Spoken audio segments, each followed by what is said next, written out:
In today's video, I'm going to teach you how to create and link pages using Framer. If you're new to Framer or just looking for some tips on how to navigate this platform more effectively, you've come to the right place.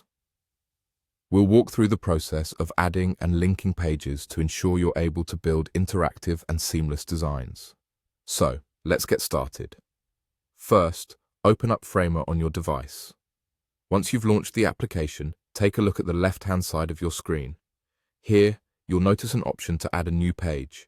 This feature is incredibly useful for organizing your ideas and structuring your project in a way that's both intuitive and visually appealing. Go ahead and click there, and you'll see a new page appear in your workspace, ready for you to customize to your heart's content. But a page is just the beginning.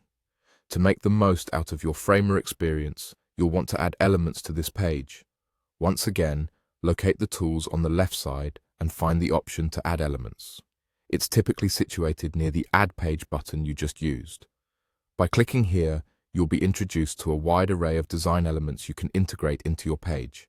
Whether you're adding text, images, or interactive components, Framer makes it easy to build out your page creatively and efficiently. Spend some time playing around with these elements and see firsthand how they can enhance your design.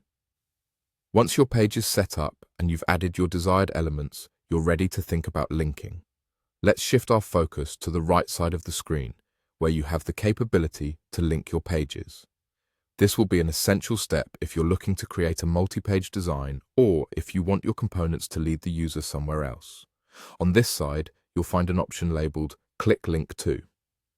This is where the magic happens.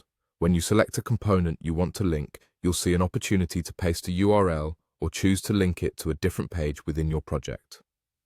This flexibility allows you to create a seamless user journey, whether it's directing them to an external website or navigating within your Framer project.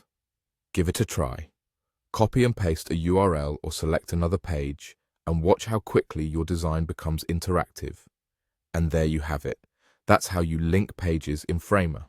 With this method, you can craft engaging, dynamic designs with ease, ensuring that your audience has a compelling and coherent experience. Thank you for sticking with me throughout this tutorial, and I hope you found it informative and helpful. Be sure to explore these features further to truly master the tools Framer has to offer. Until next time, happy designing.